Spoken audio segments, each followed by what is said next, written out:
जरा सोच कर देखिए, क्या हो अगर हमारी जिंदगी के ज्यादातर फैसले असल में हमारे हों ही नहीं। हम बात कर रहे हैं मैनिपुलेशन की, यानी हेर फेर की। नहीं, ये कोई जोर जबरदस्ती नहीं है, बल्कि ये एक छिपा हुआ खेल है। एक ऐसा खेल जो चुपके से हमारे दिमाग को कंट्रोल करके हमारे रोज के फैसलों पर असर डाल रहा होता है। तो यहाँ एक बड़ा सवाल खड़ा होता है, क्या हमारे फैसले सच में हमारे अपने हैं? और साइकोलॉजी की माने तो जवाब है अक्सर नहीं। हमारे बहुत से फैसले असल में दूसरों से प्रभावित होते हैं। और जानते हैं इसमें सबसे खतरनाक बात क्या है?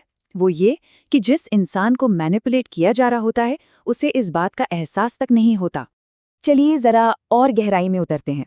मैनिपुलेशन का सीधा सा मतलब है किसी की भावनाओं को, उसकी सोच और उसके बर्ताव को अपने फायदे के लिए कंट्रोल करना। ये इतनी बारीकी से किया जाता है कि शिकार हुए इंसान को तो यही लगता है कि सारे फैसले उसके अपने हैं, पर असल में वो किसी और के बिछाए फेल का बस एक मोहरा होता है।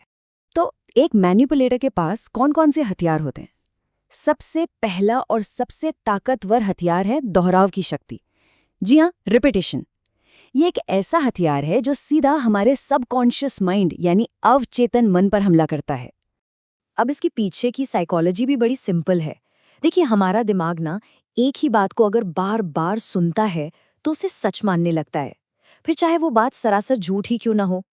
दिमाग के लिए तो जो चीज लगातार दोहराई जा रही है वही सच्चाई बन जाती है। वो पुरानी कहावत तो सुनी होगी कि 100 बार बोला गया झूठ भी सच लगने लगता है। बस ये वही वाला हिसाब है। जैसे यहाँ लिखा है, तुमसे नहीं होगा, तुम तो सब बिगाड़ दोगे। जरा सोचिए, अगर किसी इंसान को ये बातें दिन रात सुनने को मिले तो क्या होगा? धीरे धीरे ना ये बातें उसके दिमाग में घर कर जाती हैं। उसका कॉन्फिडेंस, उसका आत्मविश्वास सब टूट जाता है और वो इस झूठ को ही अपनी असलियत समझने लगता है। लेकिन ये जो दोहराव है ना, ये एक दोधारी तलवार की तरह काम करता है।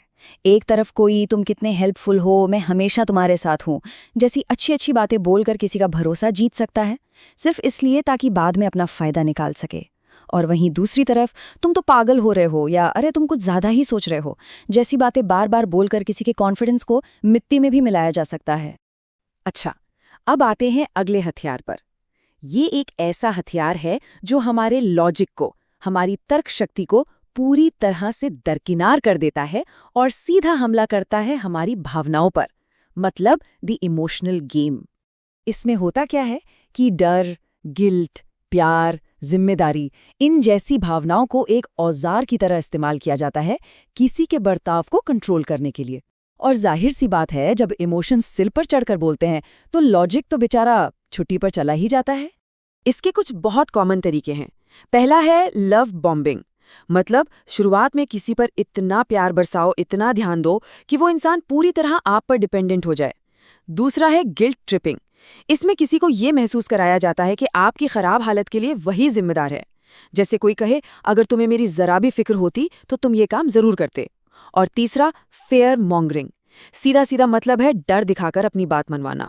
अब जो अगला हथियार है वो शायद इन सब में सबसे ज्यादा खतरनाक है। क्यों? क्योंकि ये किसी इंसान को अपने ही दिमाग पर, अपनी ही समझ पर शक करने के लिए मजबूर कर देता है। इसे कहते हैं गैसलाइटिंग। ये मैनिपुलेशन की वो गहरी अंधेरी गली है जहां कोई दिमाग में शक के ऐसे बीज बोता है कि इंसान अपनी यादाश्त, अपनी समझ, यहां तक कि अपने दिमागी संतुलन पर ही सवाल उठाने लगता है। इसके कुछ क्लासिक डायलॉग्स हैं, जैसे अरे ऐसा तो कुछ हुआ ही नहीं था, या तुम खामखा ओवर रिएक्ट कर रहे हो। जब कोई ये बातें बार बार सुनता है तो जाहिर है वो कंफ्यूज हो जाता है और धीरे धीरे उसे अपनी ही सच्चाई पर शक होने लगता है। एक और बड़ी मजेदार टेक्निक है जिसे कहते हैं फुट इन द डोर। इसका फंडा बहुत सिंपल है। किसी से कोई बड़ी हेल्प चाहिए तो पहले एक छोटी सी रिक्वेस्ट करो। जब कोई वो छोटी सी रिक्वेस्ट मान लेता है ना, तो साइकोलॉजिकली वो बड़ी रिक्वेस्ट मानने के लिए भी ज्यादा तैयार हो जाता है। इसका एक बड़ा फेमस एक्सपेरिमेंट भी है। लोगों से पहले अपनी खिड़की पर सावधानी से ड्राइव करें का एक छोटा सा स्टिकर लगाने को कहा गया। ज्यादातर लोग मान गए, लेकिन मजे की बात यह है कि बाद में उन्हीं लोगों में से 76% लोग अपने लॉन में वैसा ही एक बहुत बड़ा भद्दा सा बोर्ड लगाने के लिए भी तैयार हो गए। देखा कितना पावरफुल है ये।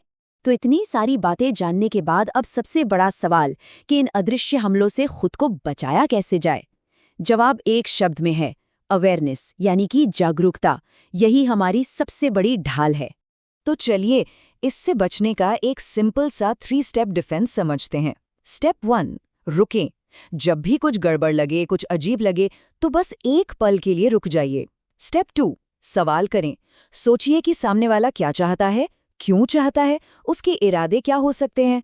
और स्टेप 3, सोच विचार करें। क्या ये जो रिक्वेस्ट की जा रही है वो आपकी अपनी सोच, आपकी अपनी इच्छाओं से मेल खाती है?